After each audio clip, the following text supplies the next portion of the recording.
Olá, que bom que você caiu aqui nesse vídeo. Esse projeto é uma série de conversas para apresentar para vocês o tema da criatividade a partir da perspectiva de Luciano Braga. Mais do que isso, a gente quer que essas conversas elas destravem pensamentos novos na sua cabeça. Meu nome é Gabriel Gomes, eu vou ser anfitrião dessa jornada.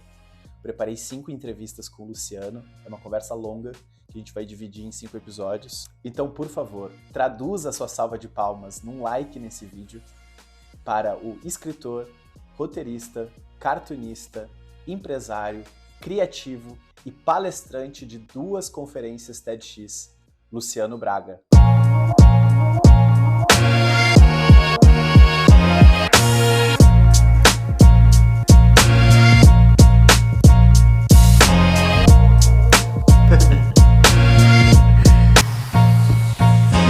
E nós vamos... E nós vamos então para a nossa terceira de 5 conversas sobre criatividade. E eu sei que processo é um outro assunto que também te interessa, porque como a gente já falou lá na primeira conversa, tu não é só a pessoa criativa, né, que produz, tu não é só o criador. Tu também é um curioso pelo tema criatividade. Faz um meta-processo de investigar os teus mecanismos, o que funciona bem. Sei que tu lê muito sobre criatividade de outras pessoas, tu tem uma percepção sobre como que essa coisa acontece, né? E aí eu queria que essa conversa fosse direcionada um pouco para esses 2 componentes, né? Não só o componente individual, Luciano Braga, mas o que tu também enxerga no mundo, assim, né?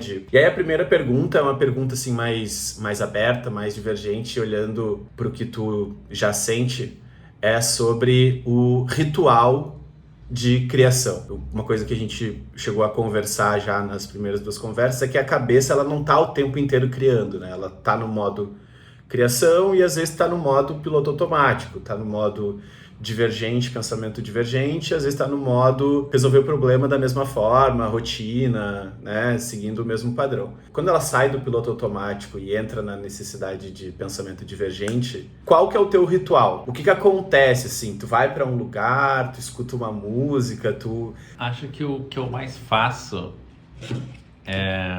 na verdade, eu não quero me gabar, mas eu tô sempre tendo ideias em momentos aleatórios do dia, né? Meu cérebro pesca insights e tenta transformar na mesma hora através de treino, em ideias coisas mais prontas, né? Tô sempre observando o mundo, vamos dizer assim.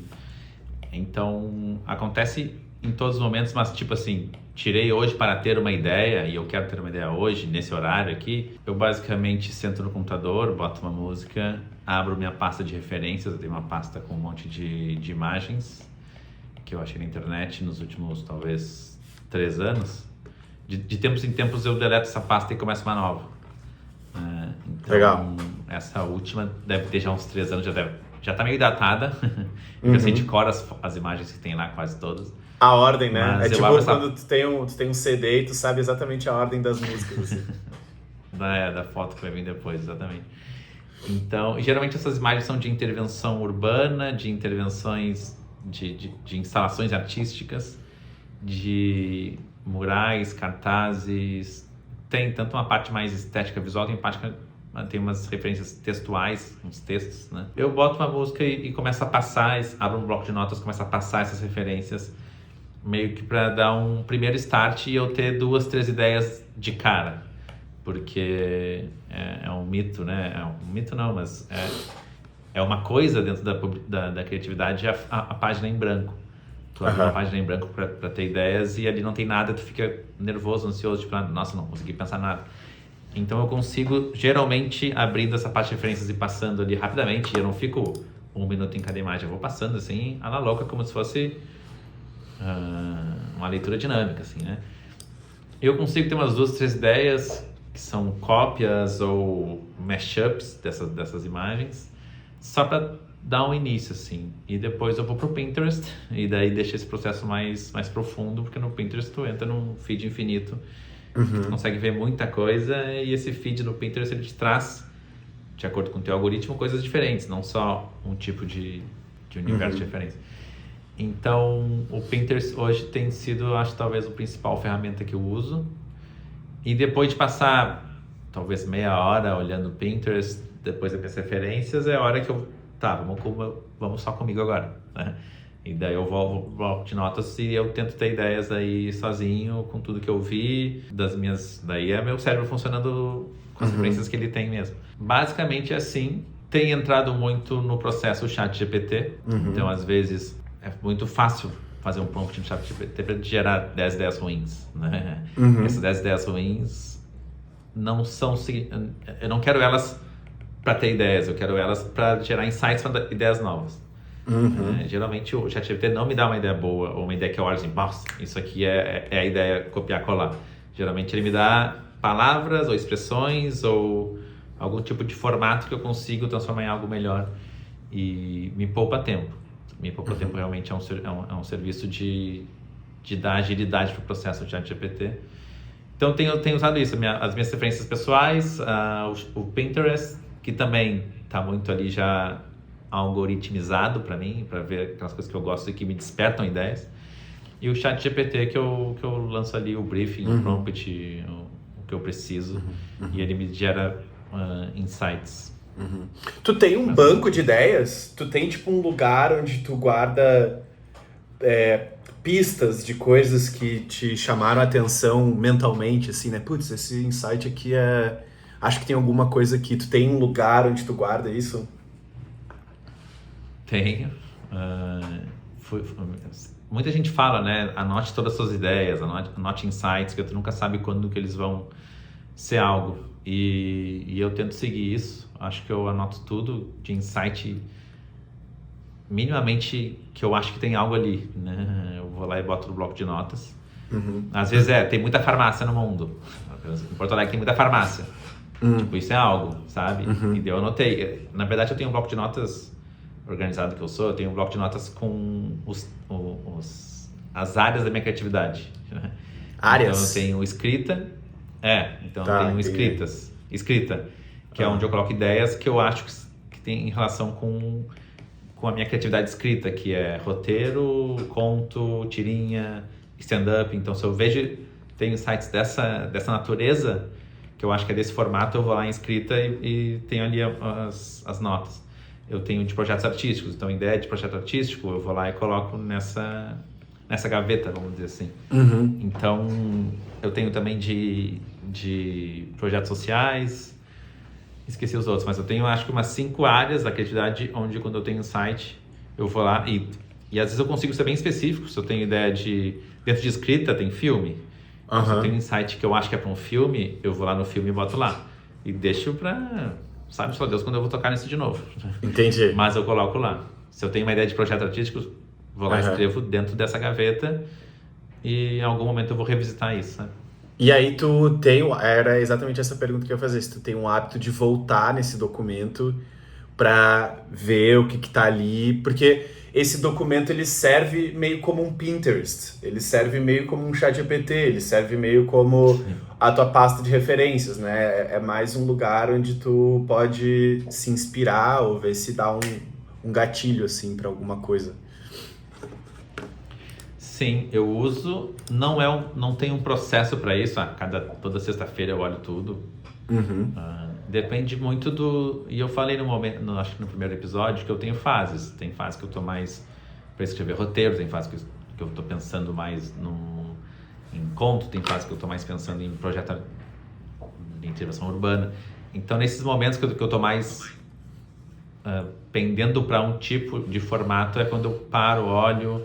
Eu tenho na minha agenda um horário de turno que é para mim pensar, para eu pensar em coisas criativas, que é a terça criativa. Toda terça de noite é o momento que eu tiro para eu olhar para alguma dessas coisas e fazer algo, né?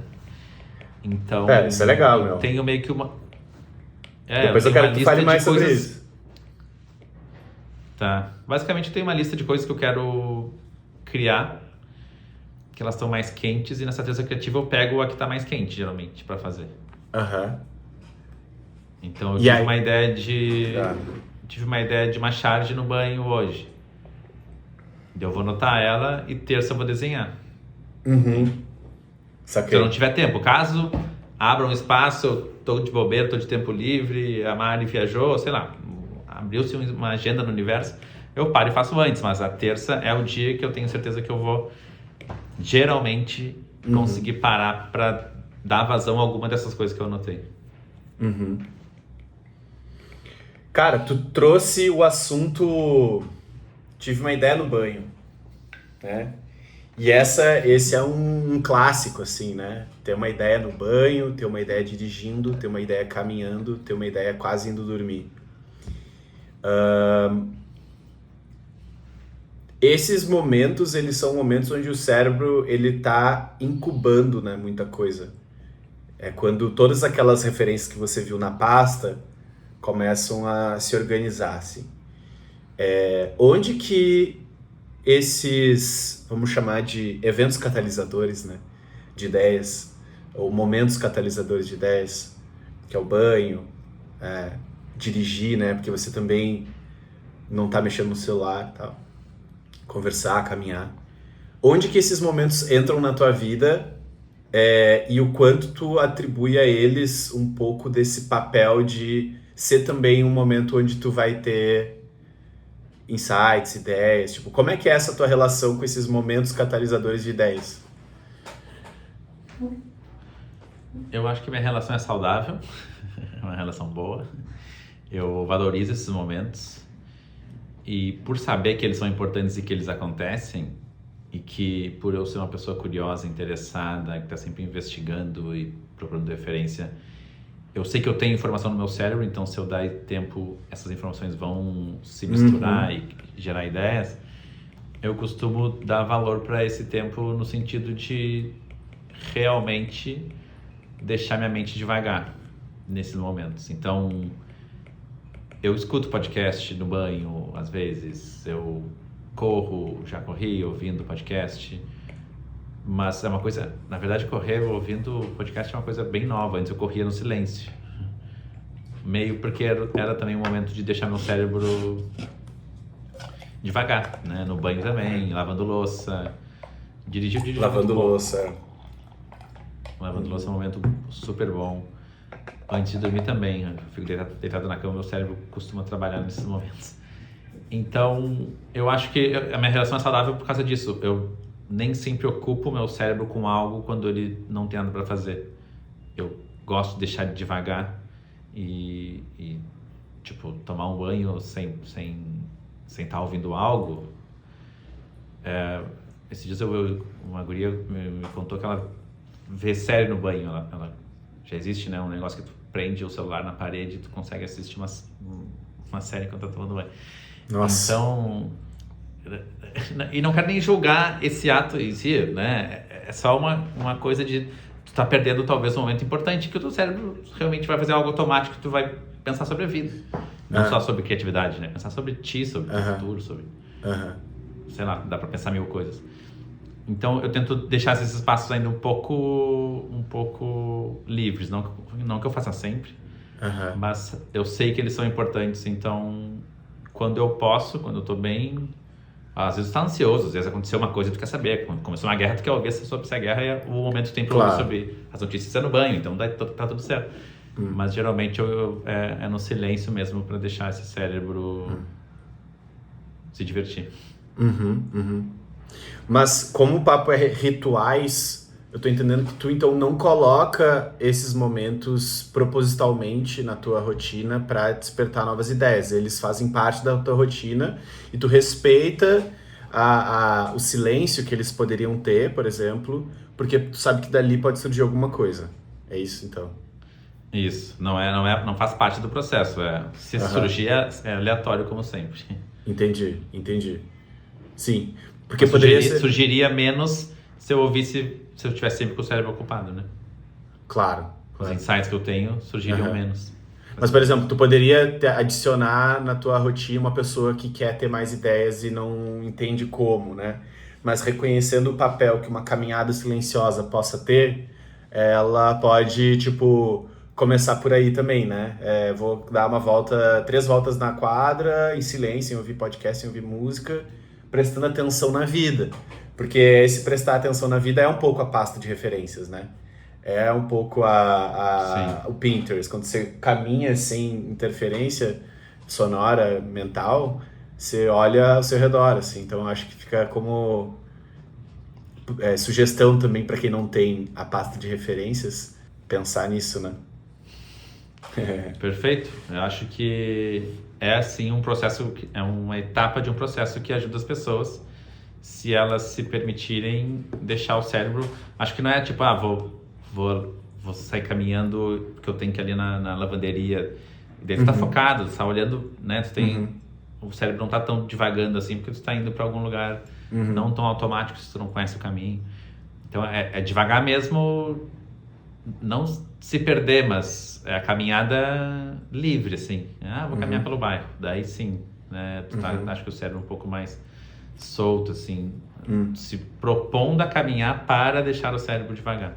Sim. Então eu acho que é uma etapa importante para quem está consumindo. Na verdade, todo mundo está sempre consumindo referência, né? A gente está constantemente sendo bombardeado com informação no celular, na TV, no computador. Então todo mundo tem muita coisa na cabeça e às vezes só precisa de um tempo para essas coisas assentarem, né? A poeira baixar e algumas conexões acontecerem. E é muito comum, pelo menos para mim, às vezes até acho que dirigindo para viagem, que são horas, geralmente eu tenho muita ideia viajando. Ideias, não só a ideia criativa de uma tirinha, mas ideia para a vida, tipo, se eu fizesse um curso assim, sabe? Começa a vir ideias que no dia a dia tu não para pra pensar, o teu cérebro não tá nesse modo pra pensar nisso, ele tá pensando em outras coisas, e daí ali, numa viagem, sem tempo, tem um pouco de tédio, conexões novas acontecem. A gente está num momento onde os espaços livres eles estão sendo preenchidos pelas mídias sociais e pelo celular de forma muito grosseira, né? Muito avassaladora, assim. A gente pode assumir que a sociedade está viciada mecanicamente, psicologicamente, numa relação tóxica com o celular, vamos dizer desse jeito. Sim. Os espaços vazios onde elas poderiam ter, né, essa pólvora para pensar em ideias novas estão sendo preenchidas por uma passividade de consumo de conteúdo, né? Uma coisa é você abrir uma pasta de referências e deliberadamente estar na frente da tela, mas você está buscando alguma coisa, né? O Instagram, o TikTok e outras mídias sociais, você não está necessariamente buscando. Via de regra, você está passivamente consumindo um conteúdo que você não faz ideia o que é aquilo e para que serve, e 99,9% do conteúdo que você consome, ou que as pessoas consomem, elas vão esquecer, né? Isso é um risco para a criatividade, em algum nível, né? Como que tu tá vendo esse paradoxo da quantidade de referência, né? Tu acabou de falar, todo mundo tem um monte de coisa na cabeça. Mas qual é a qualidade desse monte de coisa na cabeça e o quanto isso ajuda ou atrapalha o processo natural que o ser humano tem de criar ou de experimentar a criatividade nas suas coisas ordinárias, assim, da vida. Como tu tem visto esse ponto? Eu tenho visto de forma preocupante, acho que seria a palavra que eu usaria, essa questão do consumo, da passividade. É muito difícil, durante a passividade, que a gente realmente esteja construindo algo, criando algo. Eu acho que quando a gente está consumindo passivamente, já era, nosso cérebro tá sugado ali para aquele feed ali, já era. A gente não tá, acho que tu usou a palavra certa, tendo referências de qualidade. A gente está só, como eles estão chamando de brain rot, né? A gente está só socando mais coisa no cérebro e ficando mais ansioso, nervoso e esquecendo coisas importantes porque a gente está colocando um monte de bobagem em vídeo no nosso cérebro. Então eu acho que não é... eu tenho muita referência porque eu sigo várias contas legais no Instagram, eu tô sempre vendo. Mas tu está assistindo de forma passiva, não está olhando para aquilo de forma proativa, de como eu posso usar isso, ou como isso é interessante para esse meu problema, ou para esse desafio. Não é... Eu acho que não é nada válido, assim. Eu acho que o contrário, que é proativamente buscar, é muito... E eu fiz isso esses tempos, né? Eu tenho fases com o Instagram. Tem vezes que eu tenho aplicativo, tem vezes que eu não tenho. Deleto, baixo, posto, daí fica uns dias, aí deleto. E quando eu baixei o aplicativo do Pinterest, eu comecei a ter muita ideia. Porque em momentos de tédio, que eu pegava o celular, eu abri o aplicativo do Pinterest e o meu cérebro automaticamente entra nesse modo, que é esse modo que eu falei no início do episódio, de estou procurando algo para fazer, sabe?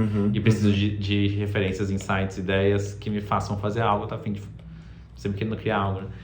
Então, eu comecei a olhar o Pinterest, que também é um feed infinito, mas de forma proativa. Que é diferente. O Instagram, tu tá passivamente ali, passando para baixo, pro lado. Sei lá para que lado tá rolando agora os feeds. É na diagonal. E por mais e por mais que tu veja coisas interessantes, tu tá vendo como um conteúdo que tu consumiu, assim. Então, é a mesma coisa, tu não vai virar um bom roteirista, uma boa diretora de cinema, porque tu vê muitos filmes e séries de forma passiva. Para tu virar uma pessoa boa, tu tem que ver, né, aqueles conteúdos, um filme, uma série, de forma proativa, tipo, o que teve de legal nessa cena, por que o ator me despertou uma emoção, por que esse take é assim. Então, olhar de forma passiva, tu não tá aprendendo com aquilo, tu não tá gerando pensamento em cima daquilo, tu tá só gerando uma emoção que é rir, ou achei triste, ou achei emocionante, mas como consumidor. Então, eu acho que olhar de forma proativa é muito diferente de só passar o feed. Sim. Quem quer ter referências mesmo tem que, eu acho, que olhar de forma proativa. Sim. Faz total sentido. Isso é infelizmente é contraintuitivo hoje em dia, né?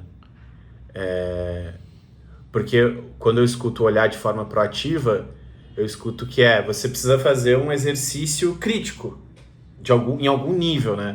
Nem que seja só a pergunta, o que me chama atenção nessa coisa aqui? Por que esse vídeo é legal? Por que esse vídeo é legal? Aí você vai encontrar a resposta. Que me tocou, né? Exato, né? Tipo, o que dessa história eu gostei? Ou por que eu não gostei disso, né? Mas não, eu acho que é a referência pela referência. E não dá pra chamar o conteúdo do Instagram de referência, né? Aí que tá. Porque eu acho que a referência é algo que você tem como parâmetro. É uma referência para você fazer algo, né? E não é só, tipo, alguma coisa, uma informação, dado, né? Que você foi exposto e você vai usar para alguma coisa. Tem uma anotação aqui que tu fez num documento que eu tava usando para preparar as conversas, que é sobre o teclado e o formato QWERTY. Qual que é essa aleatoriedade aí, meu? Cara, eu já sei há muito tempo, na verdade, que... sabe esses hiperfoco que a gente tem do nada, assim, numa coisa muito inútil, né? E que eu sou uma pessoa curiosa, um dia descobri que o teclado, esse formato que a gente usa, ele vem de pré-máquina de escrever. Como assim, esse formato que a gente usa? A disposição das teclas. A disposição das teclas, tá. A disposição das teclas é uma coisa que vem antes da máquina de escrever. Como tem o Blur, não consegue ver, mas onde está cada tecla, alguém inventou, quando inventou um aparelho que foi antes da máquina de escrever. E depois, quando criaram a máquina de escrever, mantiveram e fizeram umas mudanças, porque na máquina de escrever tem a chapa que bate no papel. E tu não podia deixar letras mais usadas muito juntas, porque senão travava ali as chapas e estragava a máquina. E a gente até hoje usa esse padrão. Acho que é um assunto tudo sobre quebra de padrões, o teclado, que eu gosto de fazer. Tá. O padrão da sociedade, todo mundo, em todo o país, acho, de língua ocidental, das línguas latinas, né, o alfabeto latino, usa meio que esse formato de teclado baseado numa máquina de escrever, que foi baseado numa coisa que um cara inventou e que hoje não faz nenhum sentido. A gente só usa, porque quando a máquina de escrever virou computador, mantiveram o mesmo teclado para as pessoas continuarem digitando de forma fácil, não terem que reaprender. E hoje em dia, se tu tem uma marca de teclados, tu não vai fazer com outro layout as teclas, porque não vão querer usar. Todo mundo vai querer usar o QWERTY, que é o mundialmente famoso. E ele tem a produtividade nesse teclado é muito ruim, porque os as teclas mais usadas são espalhadas. O A, por exemplo, está no nosso mindinho esquerdo. Uma tecla que a gente usa muito, o A, o S.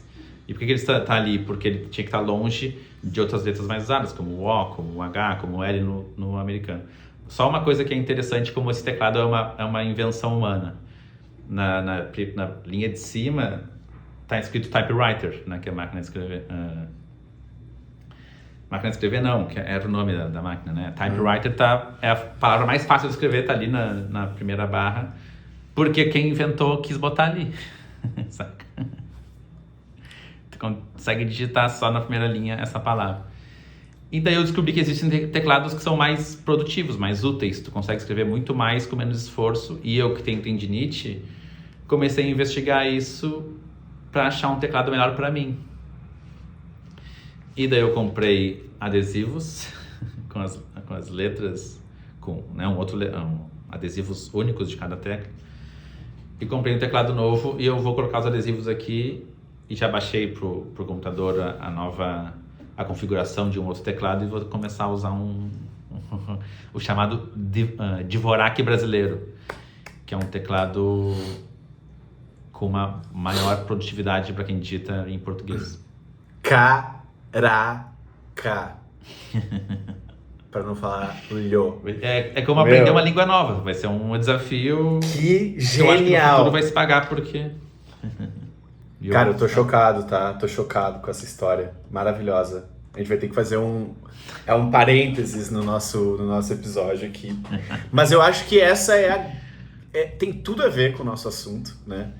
Tem tudo a ver com a quebra de padrão, tem tudo a ver com o pensamento crítico, tem tudo a ver com não aceitar as coisas como são, tem tudo a ver com não permitir com que as coisas sejam repetidas ano após ano, década após década, assim, a gente nunca questionar aquilo.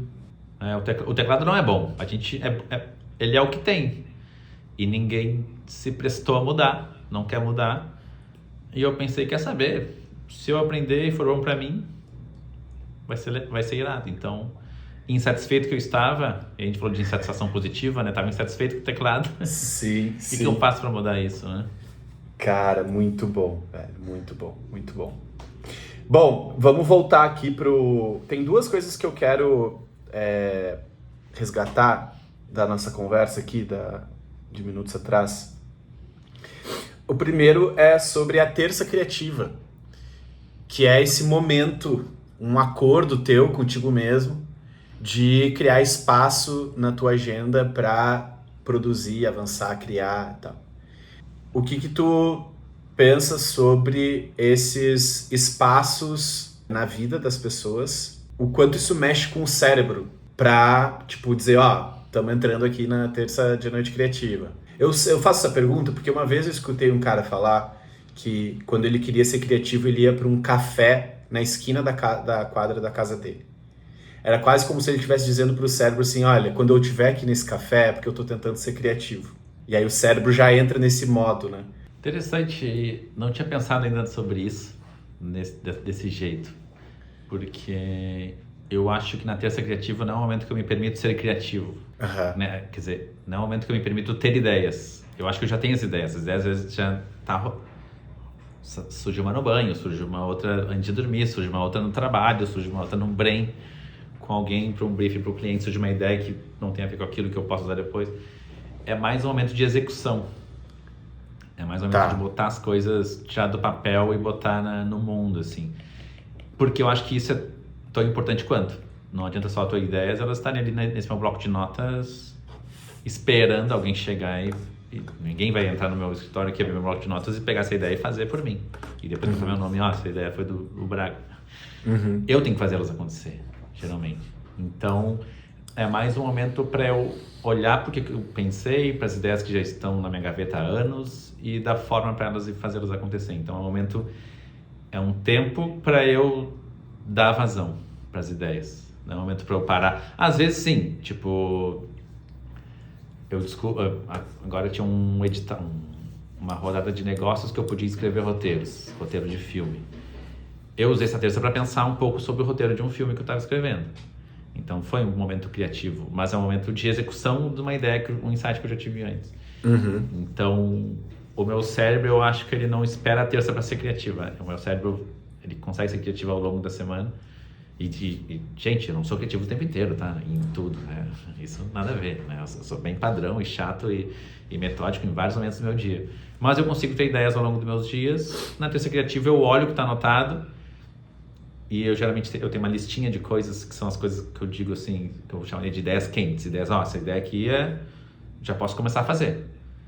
Então, essa listinha, eu vou lá nessa listinha e pego a que tá das quentes, eu pego a que mais me toca no momento. Assim, eu quero muito desenhar essa charge, vou lá e desenho. Terça que vem eu vou talvez pegar um outro projeto. As ideias quentes são as ideias que tu mais gosta ou as ideias que te parecem mais prontas para ir pro próximo passo? Os dois. Tem um quê de... As que eu mais gosto, geralmente ganham preferência, do que as mais prontas. Eu tenho ideia mais pronta que eu gosto menos, então às vezes vem outra que tá menos pronta, mas é mais legal, tô mais pilhado no momento. Eu faço a que eu tô mais pilhado, assim, a que me dá mais tesão no momento, porque eu acho que vai ser mais produtivo, mais prazeroso. Saquei. Então as ideias quentes, elas são tipo... A lista de ideias quentes é a melhor lista. Isso, As ideias que estiverem nessa lista, pô, a gente tá aqui na lista das ideias quentes, a gente já vai acontecer. A gente conseguiu vencer muita ideia nesse bloco de notas, né? Porque tem muita merda, assim, muita ideia ruim, muita ideia mediana, tem ideia boa. Mas as quentes... E tem ideias quentes que precisam de 15 etapas para acontecer. Como, tô pensando numa intervenção na rua, ela precisa de 15 etapas. Ela tem muitas coisas que eu tenho que fazer. Enquanto fazer uma charge é desenhar e postar. É muito mais rápido. Então, às vezes, a ansiedade bate, a pressa, e eu faço o que é mais rápido também, porque eu quero dar vazão para aquela ideia.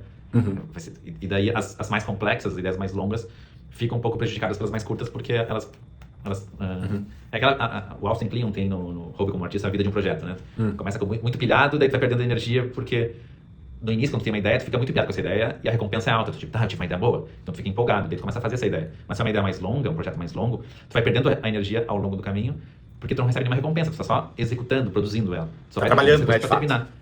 Tá trabalhando de fato. Então eu quero fazer uma intervenção na rua que é uma mural de cartas das pessoas. Eu tenho que investigar essas cartas, imprimir as folhas, comprar envelope, achar o espaço, né? Então isso demora semanas, talvez meses. E nesse meio tempo de ter que ir numa papelaria, de imprimir, ir numa gráfica, só tá fazendo trabalho chato. Não tá tendo recompensa, ninguém viu essa ideia. Então só vai ter recompensa e vai ficar feliz de novo quando tu executar esse projeto, ele ir pro mundo e as pessoas verem e te darem um feedback positivo. Então esse meio tempo, assim, que o Seth Godin chama de o vale, né? The Deep, tem um livro, que é a diferença entre pessoas bem-sucedidas, criativas, e quem não é criativo. Não é bem preto e branco essa diferença, mas quem consegue passar esse vale, esse momento mais baixo de um projeto, de algumas semanas ou meses, quem consegue passar esse vale é que são pessoas que são executoras, que são fazedoras. A maioria para nesse vale porque não teve nenhuma recompensa, foi tão legal ter ideia, mas depois não aconteceu nada e elas desistem desse projeto. Sim, essa nova ideia, ela acaba preenchendo o espaço de uma maneira muito... quase como se fosse apelativa, né? A ideia nova é apelativa porque ela vai te dar o tesão imediato, né, da ideia nova, assim.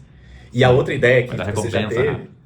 ela já tá naquele momento do tipo, putz, eu preciso ir na papelaria, então comprar o envelope. Não era sobre isso chato, que eu tava... Não quero fazer. Eu quero provocar um pouco essa ideia, porque eu acho que tem um pensamento automático no mundo de hoje da gente esquecer também por que a gente cria, né? A criação, quando ela tá focada nesse momento do contato com o outro, para que esse seja um feedback que nos alimenta criativamente, versus o prazer que é e a recompensa que é sentir que a coisa que você pensou tá caminhando, né? Tem um livro que eu gosto muito, que é A Arte Cavalheiresca do Arqueiro Zen, que conta a história de um professor que vai pro Japão aprender sobre a prática do Zen, e ele aprende a prática, ele entende o que é o Zen, através da prática do arco e flecha, né? Kyudo, que eles chamam lá. Que é quase como se fosse uma prática de meditação, assim. O grande estalo no cara, e faz com que ele entenda o porquê que é mágico aquela prática, é que o arco e flecha tem essa ideia de que você precisa acertar o alvo. No Zen, ou na prática do Kyudo, como lugar onde você entende o Zen, o legal não é acertar o alvo, o legal é fazer tudo aquilo que você precisa fazer até o momento de você lançar uma flecha. Se acertar o alvo ou se não acertar o alvo, não importa. Porque o que você estava querendo fazer era o processo. E depois que você larga a flecha, não tem mais o que fazer. Me veio isso à cabeça porque eu acho que é saudável pensar essa coisa do ir até a papelaria como parte do processo, né? Limpar os pincéis depois que você pinta uma tela como parte do processo. né? Editar o vídeo depois da entrevista como parte do processo e ter um certo prazer nessa jornada também. Como é que tu vê isso? Porque eu acho que muitas pessoas ficam nesse deep justamente por não terem, talvez, essa conexão com essa jornada, né? E tu já fez coisas demais a ponto de reconhecer isso também. Como que é o processo pra ti, assim? Então, eu sou alguém que prefiro muito mais... Acho que foi o Larusso que falou isso. Nosso amigo Larusso. Eu gosto mais de ter feito do que de fazer, algo assim. E eu sou meio assim, eu gosto mais de ter feito do que o processo, a etapa de fazer. O trabalho burocrático não é muito... Burocrático no sentido de processual. Talvez para uma ação acontecer, não é o que me atrai muito. Mas eu vejo importância nessas etapas e quero fazê-las bem feitas, porque eu sei que as etapas bem feitas resultam num trabalho final bem feito. Mas eu não sou muito das tarefas medianas também. Uhum. Mas eu tenho uma capacidade muito grande de não fazer com que isso impeça que a ideia surja. Porque tanto o início como o insight, eu gosto muito de ter uma ideia. E quando eu tenho uma ideia boa, eu gosto de fazer ela. E gosto muito de ter uma ideia legal que eu gostei feita. Então, eu tenho o início, tenho o meio e tenho o fim. E eu preciso esses dois existindo. Eu vou dar um jeito aqui para esse meio acontecer, porque eu não vou aceitar com uma ideia boa, vá pra gaveta e não ganhe o mundo, assim. Então, mesmo não gostando tanto do meio, eu não me importo de fazer. Não me importa no sentido, não importa o dia eu ter que fazer. Mas eu acho que se eu fosse milionário, tivesse muito dinheiro, eu ia ter ideias que eu ia delegar. Tipo, gente, eu pensei essa ideia aqui, eu quero ela assim. Esse é o final que eu espero, me ajudem, porque eu não me acho bom fazendo coisas, trabalho manual eu não sou bom, também tenho acho que essa visão sobre mim, de que eu faço coisas que não se outras pessoas fizessem, eu até pagasse alguém para fazer, ia ser melhor, ia ser mais bem feito, mais bem acabado. Então eu acho que eu vejo muito valor nessa etapa e acho que são e daí de novo, volta para quem é Luciano Braga. Eu gosto de fazer várias formas diferentes de criatividade. Eu crio coisas em formatos diferentes. Então tem formatos e formatos.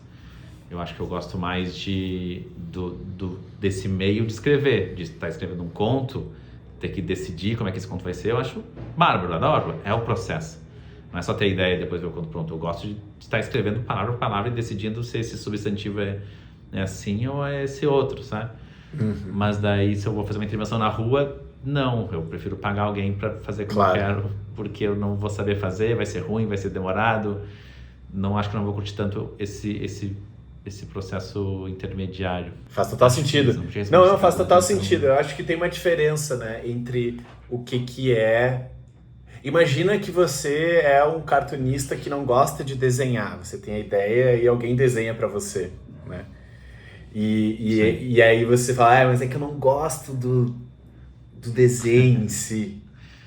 Aí, tipo, porra, então tem alguma coisa errada, né?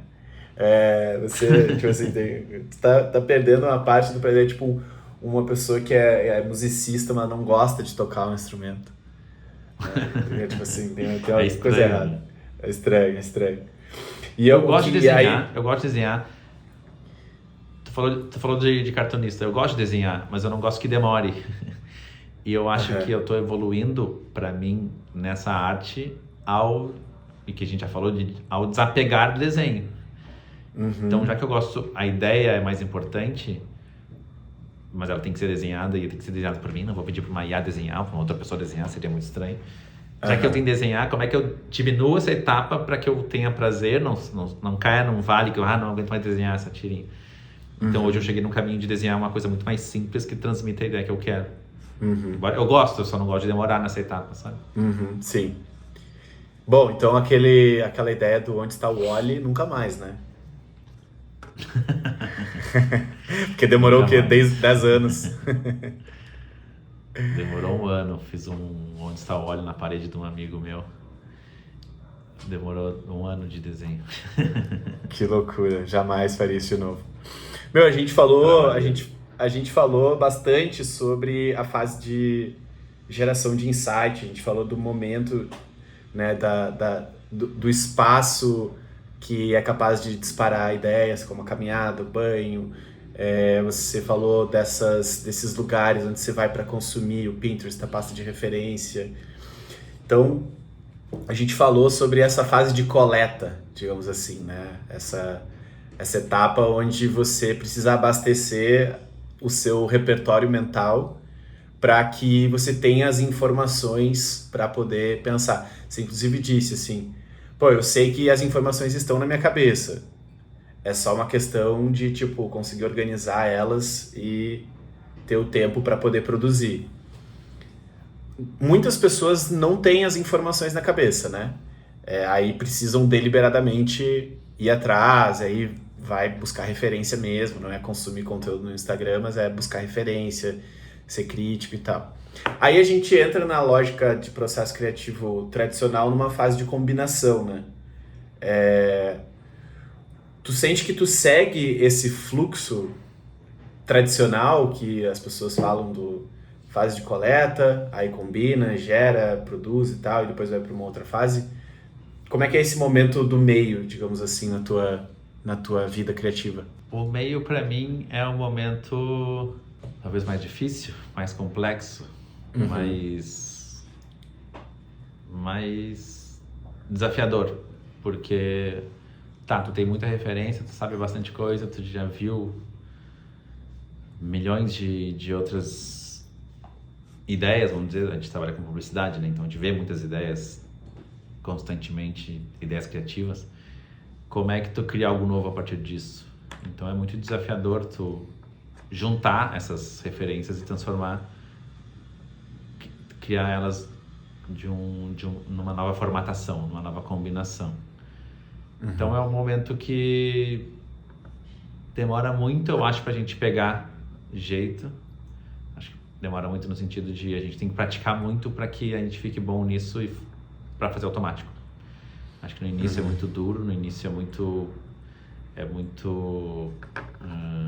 tem muita fricção, assim, tu criar uma ideia nova, criar uma ideia única, uma combinação única. Mas hoje, para mim, já é natural, já é meio automático. Eu só preciso ver referência para ter ideia. Eu não preciso ver referência, parar, escrever essa referência e buscar outra referência e juntar elas. Eu vejo uma referência, eu já conecto automaticamente com outras coisas ali. Porque eu já tenho aqui no meu cérebro esse mural de referências também disponível, assim. Então eu acho que a parte do meio era mais difícil, mas é onde a magia acontece. É onde... Porque, tipo assim...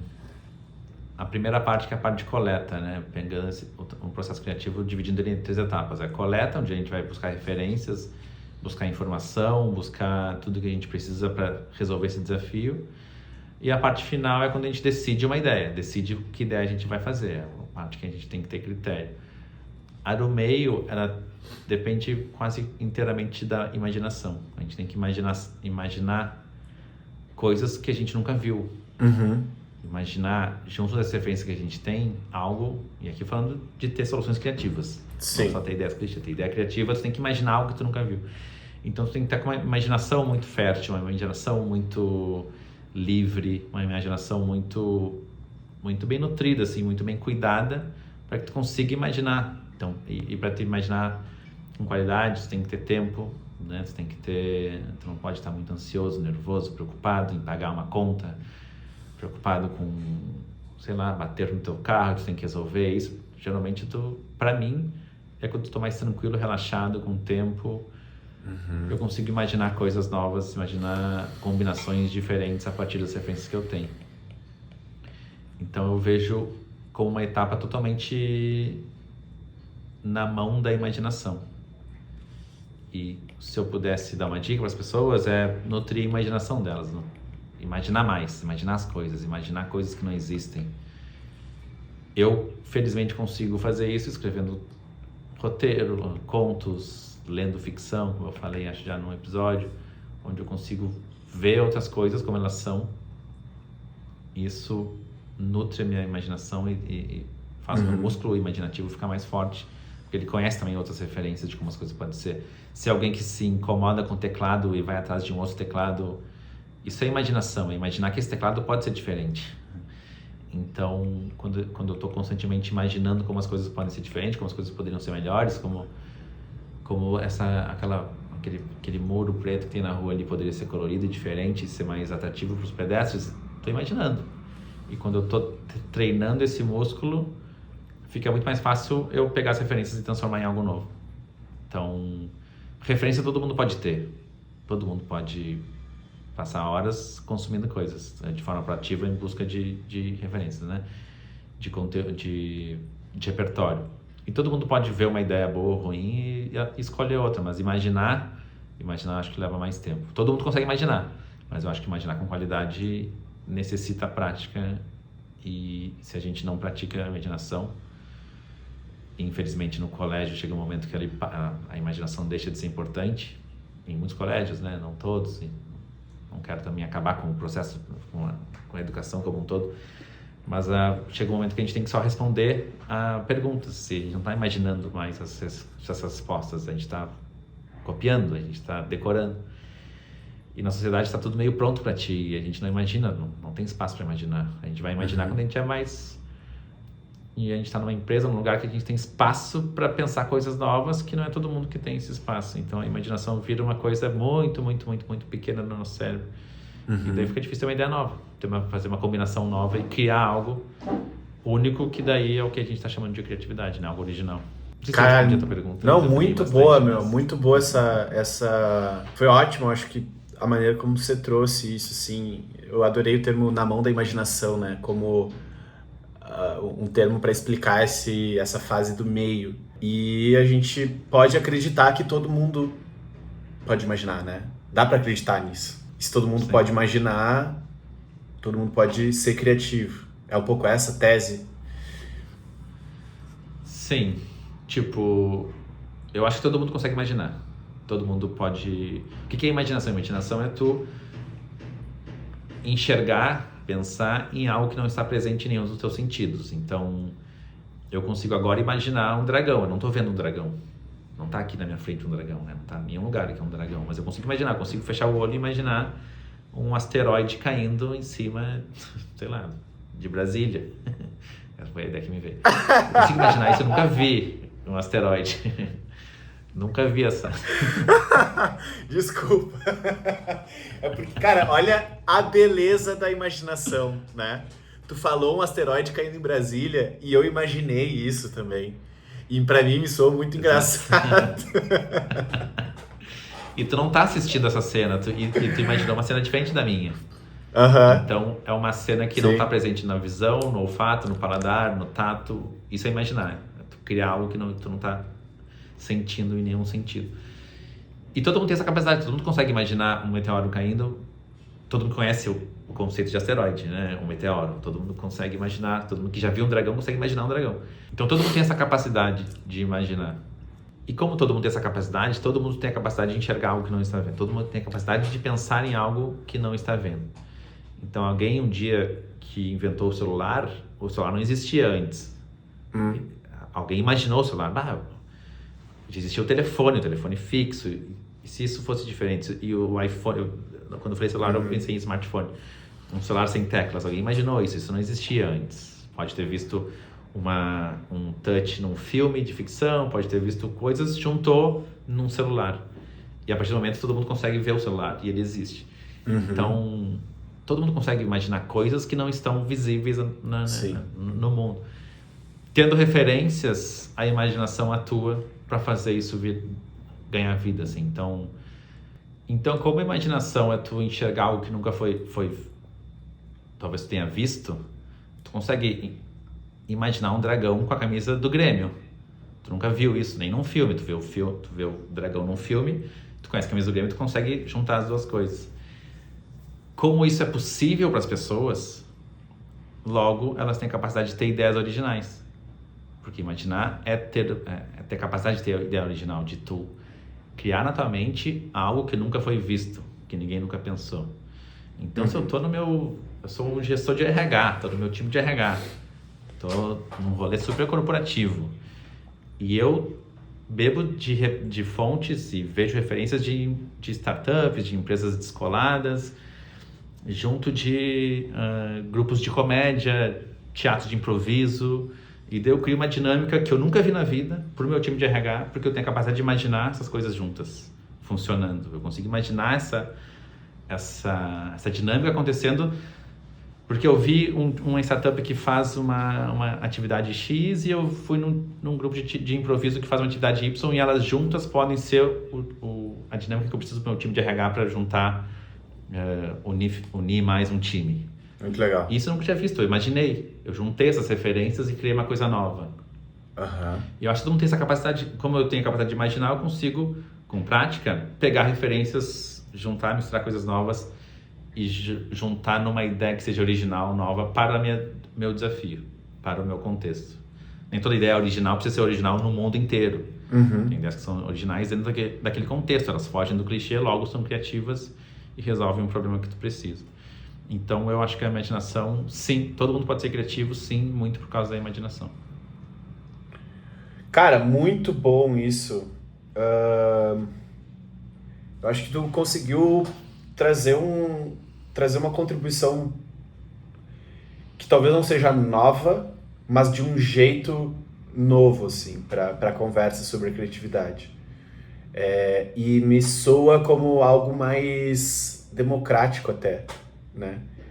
Porque é a partir dessa lógica de que as pessoas não precisam de um iPad, um computador, um celular, uma caneta cara, uma tinta rara, uma tela gigantesca para acessar algo novo. Ela só precisa da imaginação, né? Como que ela vai produzir aquilo, aí vai depender dos recursos que ela tem disponível. Mas a imaginação, ela, em tese, tá disponível.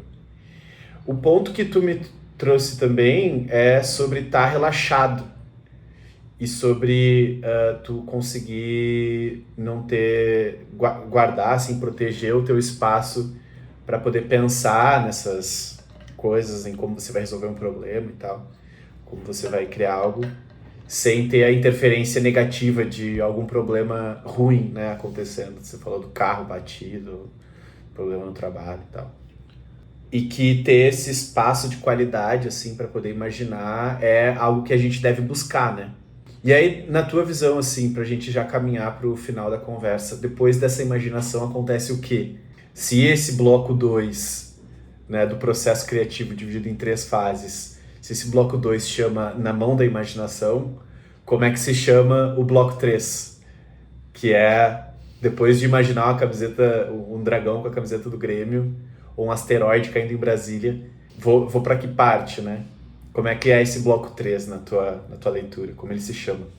Nunca dei um nome para ele, um nome bonito, legal, mas eu acho que é a parte de convergir, né? A parte de ir em direção ao teu desafio, o que tu estava buscando, e se as ideias que tu teve ao imaginar respondem esse desafio. Então, é hora de fechar o processo. E eu peguei esse nome muito do diamante, que é um processo de design thinking, né? que é um símbolo que aparece um diamante, que o final é esse funil que é convergir para uma solução, para uma resposta. E eu acho que se na segunda etapa a gente está na mão da imaginação, na terceira a gente está na mão do critério de entender se algo é bom ou ruim. Então, o dragão com a camisa do Grêmio, dependendo do desafio, ele pode ser bom, pode ser ruim, dependendo do problema que tu tem, o que tu quer fazer com aquilo. E eu acho que critério é algo que a experiência dá também.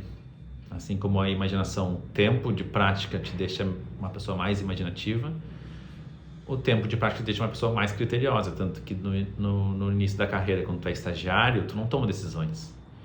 Tu é demandado para fazer coisas bem burocráticas, e quando tu tem que ter ideias, tu tem, mas a tua liderança que vai decidir qual ideia boa que a gente vai seguir, geralmente.